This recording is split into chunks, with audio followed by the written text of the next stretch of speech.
record the meeting, so we can show it to anybody who maybe missed. They can, rewatch it and, you know, experience what we're discussing now. Well, good morning, everybody, and thank you so much for joining. I see some new faces on, which is fantastic. My name is John Durgan. I'm the Economic Development Manager here for the City of Boynton Beach, and this is our monthly Business Over Coffee networking meeting. We started this probably a little over 2 years ago when we were, but we started them in person. So it was just an informal networking meeting from 8 to 9, very informal, laid back, just to kind of bring our business community together, to kind of talk about the trends and topics of the day, anything the city's working on.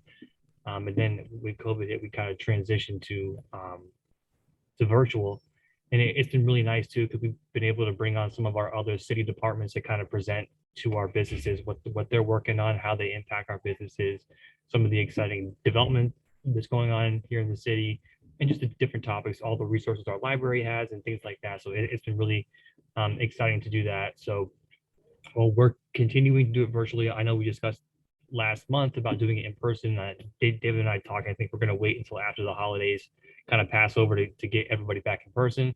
But we are excited because we have this beautiful city hall building. We would love to have everybody back in person, just to kind of network and just, show face in person, which would be great. But today I thought, well, obviously first do introductions, but I just wanted to kind of wrap up this past year, just to talk about all the things that we've accomplished and done this year, as well as some of the things to look forward to next year. We have a lot of big projects going on here in the city that we're really excited about, and that really impact our businesses. So we can discuss those that are coming in 2022, wrap up a little bit of what happened in 2021, and then I'll open it up to anybody who has any questions, any items they want to talk about, ideas, and we can go from there. So again, my name is John Durgan. I'm the Economic Development Manager here for the City of Boynton Beach. I'll just go by where I see everybody on my screen. So I'll start with Roz. Oh, okay. Well, I'm Roz, and I'm the queen bee here at Everything logo, because I help you be remembered on these long-lasting, cost-effective promotional items that keep your branding out in front of people and keep your message out there so that people have your contact information when they need it. And they're just great for promotions as far as fundraisers, as well as far as sales incentives. I mean, there's all kinds of uses, and I just help you pick the best one for you. Perfect. Thanks so much, Roz. Always good to see you. Michelle. Good morning, Michelle Jackson with Get Dry Restoration, your local water and mold solution. We clean up disasters. So if you've got something leaking under the sink, there's been some wind and there's caused a leak inside the house, we can take care of all that. We're local, non-franchise, right here in Boynton Beach. Thank you all. Good morning. Thanks so much, Michelle. Appreciate it. Dr. Migdal, I hope I'm pronouncing that right. If I mispronounce it, I apologize. That's okay. Everyone says it differently. Hi, this is obviously my first time, but I got my start in Boynton Beach in 1981. So I've now come full circle coming back to Boynton Beach. I'm a holistic doctor of chiropractic, but basically going into the knowledge industry because she talked about disasters. I want to go forward in educating people to get prepared before disasters, during disasters, and after disasters, what they could do with their nervous system. And it doesn't have to be a major disaster. Right now, our nervous system, and especially our children. So the reason I came on this morning is I'm looking to volunteer. I want to know where I could serve the most, through community service and education, as far as health and wellness, and build back natural immunity through the nervous system for everyone, no matter what your medical views are. We can always improve ourselves through strengthening our nervous system. And that's kind of what I'm about, self-empowerment through knowledge. So I moved to Marina Village 2 years ago, and I got started with Dr. Beth Frosch. Those buildings are being torn down and built. So now I'm with Kelly Ray and Soul Oasis. which is just a couple blocks. So I walk to work and I love being back in Boynton Beach. It's this area where I'm living in is kind of like a dream. So thank you. Are you related to Lori Dorgan? I am. That's my mom. That's your mom. So do you have a brother? I do, Ben. Ben, well, tell Ben that you saw Diana, or I think it's Diana. Yeah, they went to my kids went to Unity with you guys. Okay, yeah, fantastic. I went to Unity from orientation to 8th grade, so big impact on me for sure at So Unity. you're the younger brother? Yes, ma'am. Okay, so I think it's probably Ben. Okay, but say hello to your family for me, okay? I will. Thanks so much, Doctor. Good to see you, and welcome. Thank you. Carrie. Good morning, everyone. Thank you so much. It's really awesome to see you again, John and Roz. I saw you recently as well. I think you did fabulous. I need you to follow up on my email. Good morning to everyone else. My name is Carrie Clinton, and I represent Universal Property and Casualty Insurance Company, and I'm the corporate recruiter. So I live in Boynton Beach, own property in Boynton Beach. My husband is also a business owner for a mobile detailing business. But I like to be on with my little tea here and enjoy all the new things that are happening in Boynton Beach or just catching up on what's happening around. So thanks for having me. Thanks so much, Carrie. Always good to see you. Miss Griffin. Good morning, everybody. Gina Griffin with Junior Achievement of the Palm Beaches and Treasure Coast. We inspire kids to succeed by teaching them financial literacy, entrepreneurship, and workforce readiness. I'm excited that we have all of our volunteer positions filled at Cross Point Elementary School. We're going to serve the entire school on both December 10th and December 16th. Roz and Michelle are pairing up to volunteer. And Doctor, if you would like to volunteer with us, you can pair up with somebody. We have a lot of volunteers going to the school in the classrooms face to face with the children, and we're excited to be back in person in the Palm Beach County schools and throughout our 5-county area. So I'll put my contact information in the chat. Thanks so much, Gina. That's great news about the volunteers. All right, Miss Marriott. I think you're muted. I should know how to do this by now. Good morning. I'm Dr. Onika Marriott. I'm actually a pediatrician practicing here in Palm Beach County for the last 5 years and in Florida for 10. But I do live in Boynton Beach. I've been in Boynton for about 10 years. We've lived here and commuted wherever we needed to go. And I have been, like I said, in practice, fee-for-service practice for the last 10 years, but recently resigned from that and will be pursuing private practice, preferably here in Boynton Beach. That's my preference, and that's where I would definitely love to be. We live West Boynton area, and private practice in the sense of more membership model, so getting away from the insurances that really dictate our lives. So I'm really looking forward to offering that to the families here. Like I said, we've been here for about 10 years. My husband is a firefighter in the city.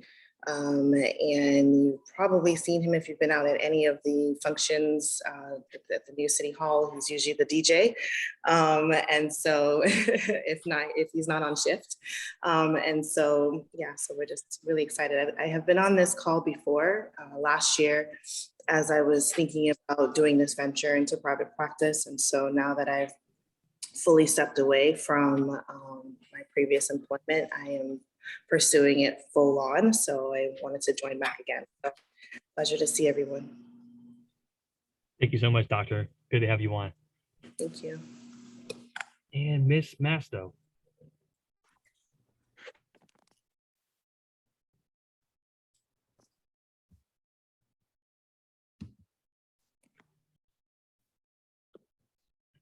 Miss Masto.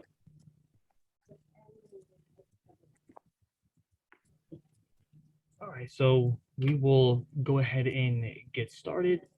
I did want to just kind of wrap up and just summarize what we worked on this past year, then, go into 2022 and some of the exciting things that we'll be working on coming up here. But first, just to start off, one of the biggest things that we've been working on this past year that we got handed to us is the American Rescue Plan Act. I know I've talked about it a lot, and you'll probably hear similar initiatives that we've been working on that we talked about before.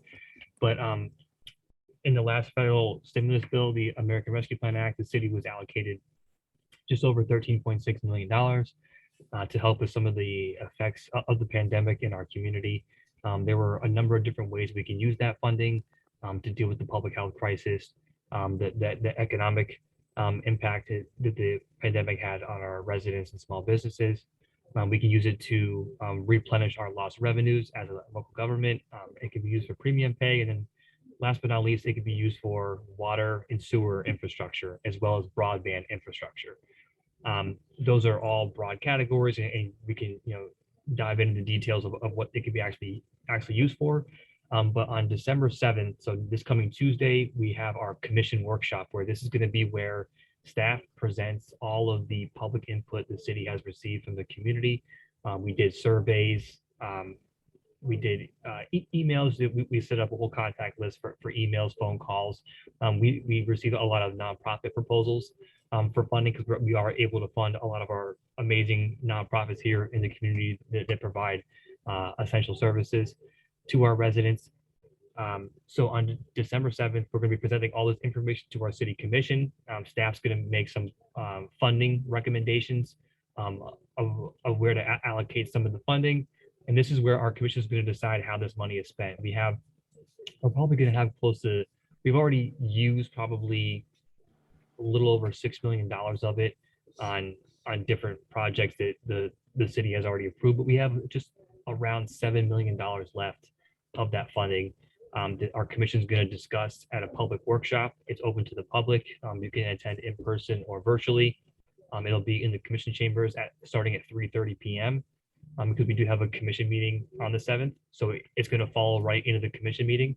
But you can also attend on GoToWebinar virtually as well. And I'll send up a follow-up email to everybody after the call today to provide all that information. But we encourage everybody to attend if you want to have your voice heard on how the commission should allocate this funding and what we should fund, what those priorities are. I was tasked with kind of bringing in all that public input, and a lot of the input we got back was obviously small business assistance, helping our small businesses. Our residents were really impacted economically. Housing assistance was really big. And what we're also finding as well is we have a lot of those residents who the county has a rental assistance program, but you have to meet certain income qualifications. But we're seeing a lot of people whose rent is they say they're a teacher in the Palm Beach County School District. They don't meet the low to moderate income requirements, but their rent has gone up $400 a month, which we're seeing everywhere. A lot of those landlords, because of lost revenue last year, are hiking up their rents now. So you see individuals who pay $1,600, $1,700 a month, and that's on the borderline. They're getting their rent charged up $200, $300, even $400 a month, which is a massive concern for us. So it's addressing those type of issues. Mental health came up, which was a big topic that came up that is really needed, especially with our senior population. So mental health was a big topic that came up. So what we're doing is we're collecting all that information, presenting it to the commission. This is that big meeting where they're going to decide what they're going to fund. We have around 5 buckets around housing and education, economic stability, public health and safety, and putting these buckets together, and staff's going to be recommending funding allocations for each one. And then we'll probably, we're going to also recommend, having notices of funding for different nonprofit organizations and things like that. So there will be funding available. And we're hoping to get some small business grants out there as well through the ARPA. So there's going to be some funding coming out into the community, dumping into the community here pretty soon, which we're excited about. But again, that's going to go to the commission, and ultimately they have the right to decide what they want to do with it. So it's just staff's going to make their recommendations, bring their expertise there, and then let the commission discuss and decide what they want to do. So that's going to be on this coming Tuesday, December 7th at 3:30 p.m. So we hope everybody does attend, or we will record it so that there'll be a public record of it. You can always watch that, and you can always contact me or commissioners if you ever have an idea or ways in which this city should utilize that funding.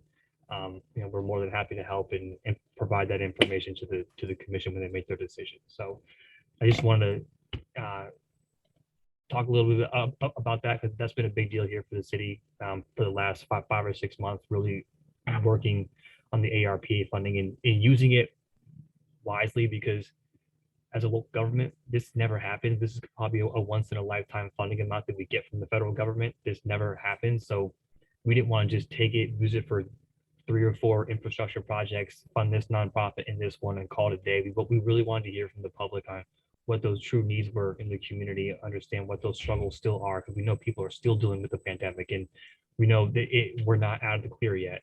The light's at the end of the tunnel, but we're still in it, and we're in this together. So we're just trying to find out the best ways to utilize this funding to really make the most impact. That's been a very important topic for us this past year. Some exciting news as well. FAU Tech Runway has leased space within City Hall to open up a business incubator, and they're going to start their programming beginning in 2022 and early 2022. They haven't built out their space yet because some of their furniture is on back order because of the supply chain issues. But their lease started October 1st. They've leased that space in City Hall for 5 years. There's around 1,700 square feet of space on the first floor of City Hall, right next to our development department. It's going to be a business incubator. So they're going to have programming, workshops, seminars, one-on-one counseling for small businesses, and they really want to make an impact in Boynton Beach. FAU planted their flag in Boynton Beach, so they're in Boca, they're in Jupiter at their Scripps Institute, and now they're right here in Boynton Beach. It's very exciting for us, and they really want to help local entrepreneurs and small businesses. They really want to make an effort and be purposeful in helping our local small businesses and entrepreneurs grow their business. We're going to have tens of thousands of square feet of commercial space in our downtown area with the hopes of developing and incubating these small businesses right in our City Hall, so they can move into a brick and mortar location in downtown and throughout the city. It's one of those things where our commission was purposeful when they built City Hall. They wanted to dedicate the space within our City Hall, our municipal City Hall, to help small businesses and help entrepreneurs. So that's where we found the amazing partner that is FAU Tech Runway. They've been doing it for 20 plus years in Boca, and they're called Tech Runway because they're right by the private airport over there, right next to FAU. They have a 200,000 plus square foot facility where they've been incubating tech startups and businesses, generating millions of dollars, starting hundreds of businesses and really supporting them. And they bring their expertise not only from the Entrepreneurship Institute at FAU, the SBDC, the Small Business Development Center at FAU. They bring a lot of partners to the table. They also bring a list of venture capitalists and angel investors that they bring to hopefully fund some of these startups. So it's really exciting to have them here. They're going to do a lot of great work here. And once I get more information on how that programming works and how that scheduling works, I'll be more than happy to share that information and blast that out, because they want to do a lot of workshops and they call their entrepreneurship boot camp, and try to bring in a lot of partners to help some of these local small businesses. So we're really excited about that, and the city feels that that's a game changer for us. So it's very exciting to have them here. In January 2022, we'll have a lot more information on their programming. We're going to wait till they build out their space first, but there's a lot of great things to come on the horizon for our local entrepreneurs here in Boynton Beach with FAU Tech Runway. So we're excited about that. And then I also wanted to just briefly touch on another large initiative we've been working on, is our racial and social equity initiative. At the last commission meeting, we had FIU, who we partnered with. We were working with both universities, FAU and then FIU. FIU has been a great partner as well with our racial and social equity. initiative that they presented our internal assessment to the commission at our last meeting. And the internal assessment is really just taking a holistic look at all of our city policies as an organization. We're the third largest employer in the city of Boynton Beach, and they're looking at us as an organization, our policies, our procedures, our hiring practices, and everything in between, on how we can be more equitable and reach out to our minority communities and bridge those gaps that have been historically in place. We obviously meet all the legal requirements when it comes to that, but we don't want to just meet the requirements. We want to go above that. Our commission has made racial and social equity a priority here in the city for staff. So they looked at all of our city systems, our policies and procedures, and it made some recommendations to the city on how we can start addressing those. And this is going to be a long-term plan. This is not an overnight fix. This is not a report that goes on the shelf and collects stuff. This is going to be implemented in every facet of our organization. It's going to be a whole cultural shift within our organization. So we're always looking at everything we do through a lens of racial and social equity. So they presented the internal assessment. I'll be more than happy to share that in my follow-up email. There's a large report that they did.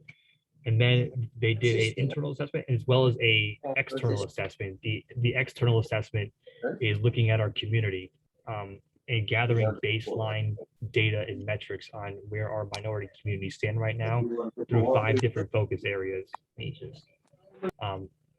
Through 5 different focus areas. Those focus areas are housing, education, health, economic stability and development, as well as criminal justice and safety. So those are the 5 lenses and focus areas that we're going to be looking at our community through.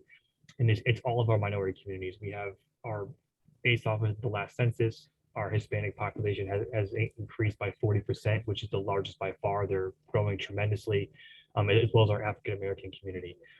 So they're becoming a much bigger part of our city. And we also are looking to understand those historic gaps and structural barriers that have been in place. For example, one of the preliminary findings from a housing standpoint is Black home ownership is much lower than their Hispanic and white counterparts. Why is that? And we know the city can't solve all these problems. A lot of these problems, affordable housing is not a Boynton Beach issue. It's not a Palm Beach County issue. It's not a state issue. It's a national issue. But 2 parts to the external is understanding what we can do, and then also finding our partners in the community and building the capacity of those organizations to help with this process. This is not just a city plan, this is a community plan. We want it to be community driven. We got input from focus groups and stakeholder meetings and public input meetings through this whole process we've been working on for the past year. And they're going to be presenting the external assessment to the commission in January. I think January 16th is the commission meeting where they're going to be presenting it. So we're really excited about that. We're hoping that's also going to be a game changer and really understanding what some of those gaps are where we can build equity within all of our minority communities. We feel a high tide lifts all boats. So we're really excited about this initiative. And again, it's going to be a cultural shift within our organization, as well as really getting into the community and doing some great work. But the best part what the FIU did was kind of gather all the qualitative and quantitative data, all the metrics, so we can understand, all right, where are we right now? What's the baseline? With the ultimate goal of this being a long-term goal and plan where we can track ourselves year over year, month over month, and have metrics and dashboards in place where we can track our progress. And again, we can't do it alone. It's going to have to be community driven and community led. But we're really excited about this because this is something that we've bought into, and this is going to be a whole cultural shift within our organization. So it's not just doing a training for staff and calling it a day. This is something that we're going to be doing, 10, 20 years down the road here. That's going to hopefully be a game changer for everybody in our city. So we're really excited about that. And so those were kind of the big initiatives that we've been working on this past year. In 2022, we have a lot that we have going on as well. The first thing is FIU, again, separate from the racial and social equity. They're actually currently working on an economic development plan for the city. That's looking at our economy, our local economy on a holistic scale, looking at the real estate market and those trends, what's happening in our retail sector, looking at different clusters and industries, of what are we missing, what do we need, what do we have a lot of that we can, what are some of our assets that we can kind of really be a part of and grow. Workforce development is going to be a huge part of it, but just looking at our local economy from a holistic standpoint and understanding, doing a whole SWOT analysis on it. And the ED plan is going to be David and I, the roadmap for the next 5 years. That's going to be our department strategic plan. What do our small businesses need?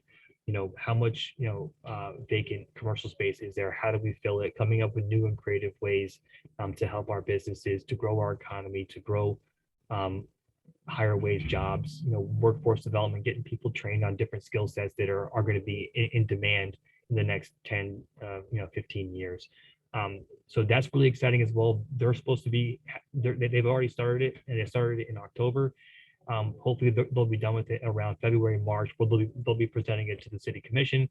And David and I will take that back. It'll have a list of policy recommendations and programs and a whole list of action items that we can start to implement and associate with our budget. It'll be just in time as we start our next budget cycle for the 2022-2023 budget year. Can't believe I'm even mentioning 2023. But so that's going to be really exciting as well. We're looking really forward to that. We do have some small business grant programs that we're going to be hopefully issuing here in the next couple of weeks. I've been working on creating a couple of new programs for our small businesses here for this fiscal year. One of them is going to be for any sort of commercial property improvement. So exterior, interior, anybody's doing any sort of remodeling, exterior, interior of the building. You could be the business owner as a tenant or the landlord, property owner. But we're going to hopefully be able to fund some of those improvements to your business. So it's not just the interior that we used to have, but we're also making it exterior, signage, landscaping, things like that, security systems, fencing. So a lot that goes into it that you can utilize it for. So we're hoping to get that out here pretty soon. And then as well, something else we're working on is a marketing grant, a marketing slash, I'm calling it our digital connectivity e-commerce grant. It's really helping our small businesses from a marketing standpoint. We know when the pandemic hit, one of the first things to go for a small business is their marketing budget. That they have to stay afloat and do what they have to do. But we're hoping we can support our small businesses in a more creative and innovative way, and that is through marketing. So we can, help. It's just a little grant to help, but a little can go a long way. Help you whether you need to actually develop a marketing plan, hire a consultant, do any sort of promotional videos, as well as transition your business to e-commerce. We know small businesses who had an e-commerce presence during the pandemic fared better than those that only had a brick and mortar location that somebody had to come into. E-commerce helps you stay connected with your customers, where you can still generate sales online. So we're trying to help some of our mom and pops here who don't have an online presence or an e-commerce presence transition their business to have some sort of e-commerce presence online to hopefully generate additional sales and reach a broader audience. So we're going to have a really creative, very easy to apply grant program for marketing to help you with your marketing needs, as well as if you want to use it for some sort of e-commerce development for your business. So we're really excited about that grant. So those will be coming here hopefully within the next couple of weeks, at the latest within the next couple of months. And then the last thing I want to talk about, a lot of these things are long-term plans, but what we're doing as an organization now, and every city does it, is called strategic planning. Developing a strategic plan for your organization. We're in the process now of, we just finished our last planning cycle. The city is working on developing a new 5-year strategic plan for the city. And what that is the city's roadmap of what we're going to be doing and where we want to go as an organization, as a city, over the next 5 years. And this encompasses every department we have, from utilities and fire, police, to public works, to IT in our library. It encompasses all of our departments, all of our employees. And it's going to be our roadmap of what our priorities are, what are our strategies to get there, to accomplish those priorities, and what are those action items that we have to do to accomplish that. and there's performance management and metrics involved in tracking that. But we're going to be starting that process internally as well as we haven't in the past. But this cannot be a successful strategic plan for an organization if the community is not involved. So we are going to have some community input and public input on where you want to see Boynton Beach in the next 5 years. What should the city focus on as an organization? This is probably the largest initiative that we're going to be working on this next year is really coming up with a strategy on what the city needs to do to accomplish our priorities over the next 5 years. Where does the city of Boynton Beach want to be in 5 years? We know there's tons of development going on in the east part of town, especially along Federal Highway. What's going to be happening with the mall? There's so much development going on. There's so much opportunity that's going to be available. So we're really looking forward to this plan and getting that community input. So we have a roadmap of where we're going to go over the next 5 years. So we're going to start that here in the spring, start that process. We're going to have a new commission in March. So we want to work with them on this plan as well, because they're going to be the ones who approve and implement a lot of this. So we're really excited about that. And we're really excited overall about all the great initiatives and programs that we have going on. And I appreciate you guys taking the time to listen to what we did last year, what we're going to be doing this year. And I'll stop there. I feel like I've been talking way too much, and I'll open the floor to anybody who has any comments, questions, ideas, or anything they want to talk about. My question is with regards to the zip codes that are qualify for some of these services. Can you talk to that? So the services in regards to like funding opportunities and grants and things like that. Right. So the zip codes, they have to be within the city of Boynton Beach city limits. So I know you mentioned you might be in West Boynton. If you're in unincorporated Palm Beach County, unfortunately you wouldn't qualify for any funding. But for example, a lot of the nonprofits that may be funded through the ARPA, we're able to fund nonprofits outside of the city, but the services have to be provided to Boynton Beach residents or Boynton Beach businesses. So you don't have to be domiciled or located within the city to get funding, say for example through ARPA, but your services that we fund have to be provided within the city of Boynton Beach. Okay. Thank you. Of course. Great job, John. Thank you. And I again, understand last night, I guess, the CRA had their, or was it last night? Anyway, had a meeting and they gave the okay for Hurricane Alley to reopen and within a couple of years in a new location, something like that. Yeah. Yeah, I haven't, I got to rewatch the meeting today, but that was the topic of conversation, what was going to happen. The CRA has a lot of things going on. Yeah. A lot of development opportunities. Their 115 property right there along Federal Highway in Ocean Avenue there. So and then across the street as well, a lot of private development that they're working on, selecting a developer for those projects.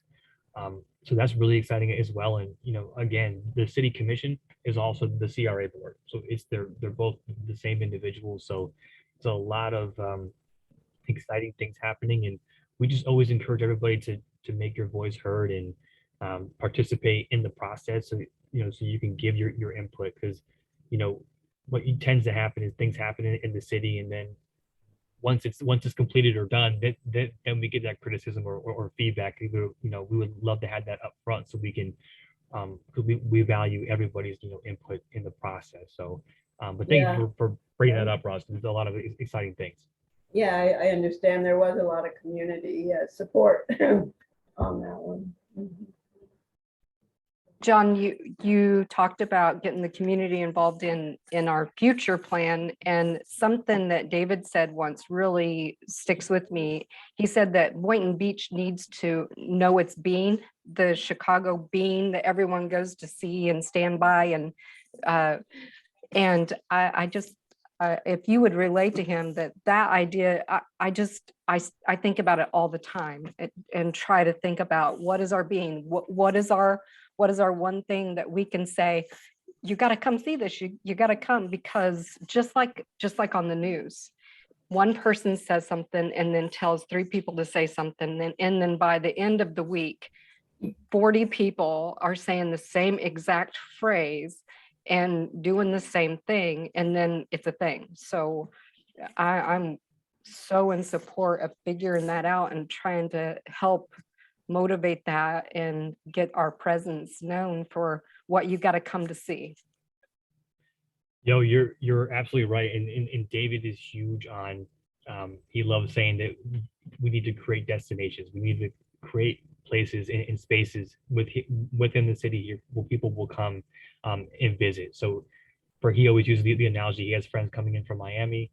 You know, what's going to make them come to Boynton Beach? Like, what sort of destination are we going to have here, and what kind of space are we going to create to attract those individuals? We know the tourism industry is going to bounce back here, and people are going to start traveling again in high numbers, and we feel we're poised as a coastal city here to make that happen. But like to your point, that's I'll definitely relay that over to David, because that's a huge thing, is placemaking and creating those destinations here in the city. Yeah, it's something that we're definitely going to work on, and hopefully that's addressed in our ED plan, where we can kind of implement some of these, programs and policies, and just actually create the space. So, I know I have BB on here. She's our marketing manager here. I know she was going to briefly talk about some of the awesome events we have for the holidays that are coming up this weekend. I know she's on, so she can share. Good morning. Thanks for that, John. I didn't know whether you knew or not. Okay, cool. So good morning, everybody. I just wanted to come in for a little bit and plug our two exciting events that we have coming up tomorrow and Saturday. My name is BB. I'm the digital marketing manager for the city. And so we're putting together these two events. So we have our tree lighting tomorrow, which is at 5 o'clock to 8 o'clock. There's going to be entertainment, food trucks, different little kids activities for the kids to do. And so at 6 o'clock, we're going to be turning on the lights on our trees. So our two banyan trees, the Kapok tree, and then we're going to have lighted holiday tree. So there's gonna be a lot of lights down near City Hall in Centennial Park in the amphitheater. So that's 100 East Ocean Avenue. And so the event runs from 5 to 8 tomorrow night. So it should be a really nice event. It's kid friendly, and it should be like, really, it should be a good time. So so we have our tree lighting tomorrow, and then on Saturday we have our holiday parade. So it's going to be our 50th annual holiday parade. It starts at 4 o'clock and it should go until like 6 o'clock. It might end a little bit before, but this year I think we have like 50 different organizations who are coming to walk and be in the parade. So it should be good. So that is on Federal Highway, also near City Hall. And again, it's at 4 o'clock on Saturday. So I just wanted to plug those two events. If you want more information, just go to boynton-beach.org, and then our events are just right there on the front page. So I hope you all come out. It'll be a really nice time.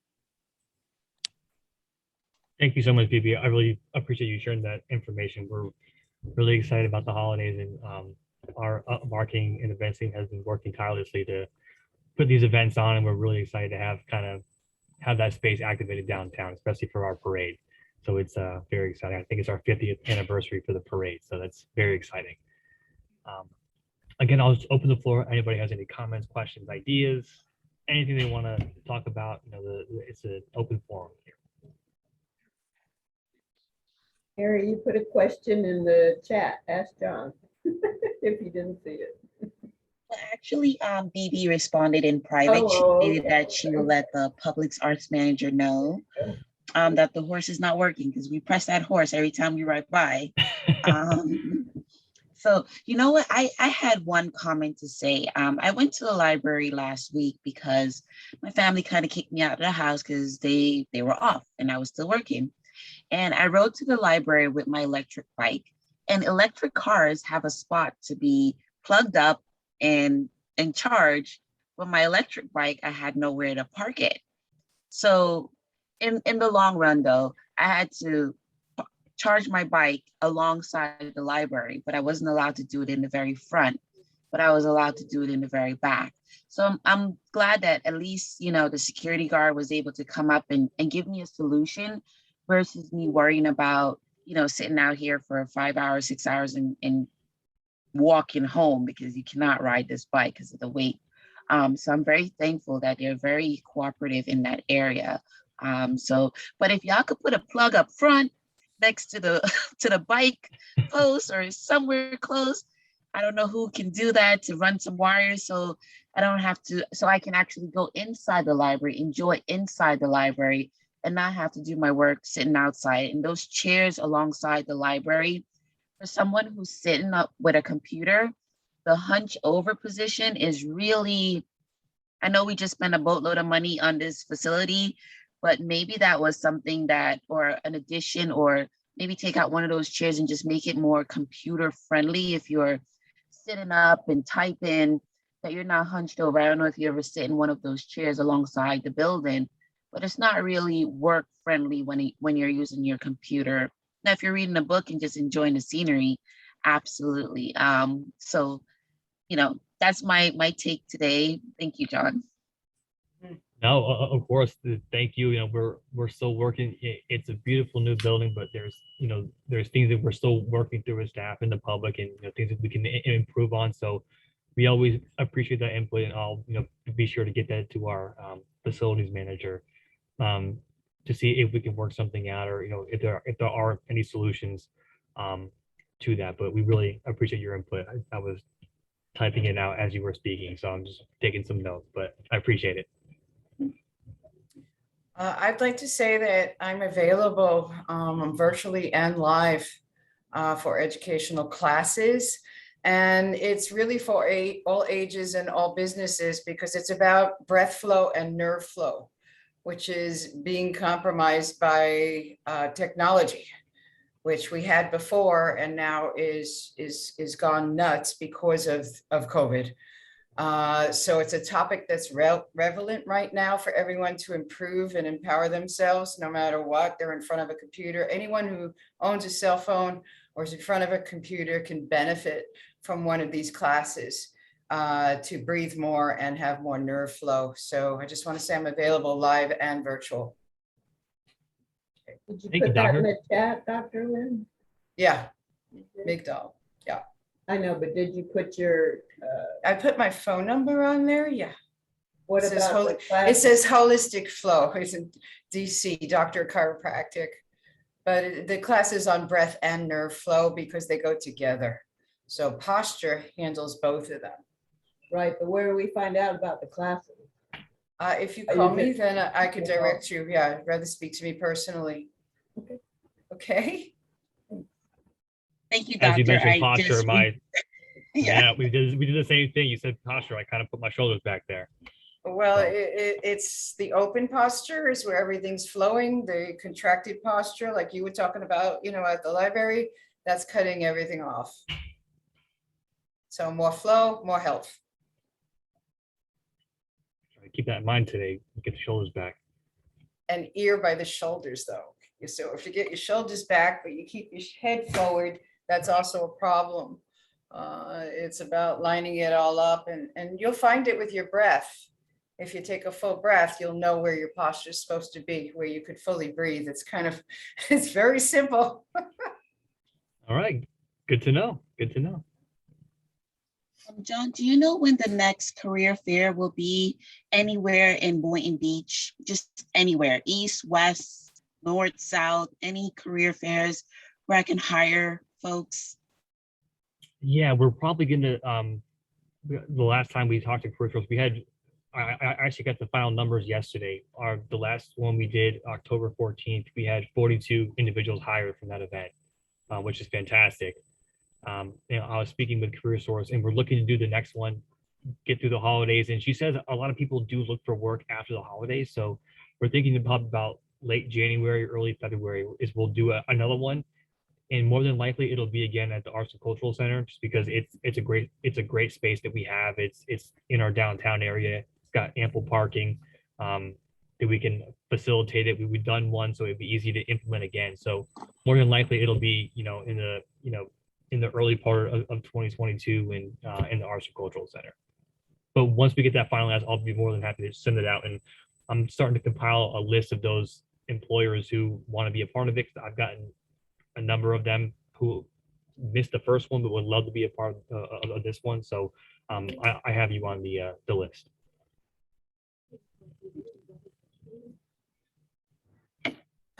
Any other comments, questions for the good of the group, or you can get 10 minutes back from your day?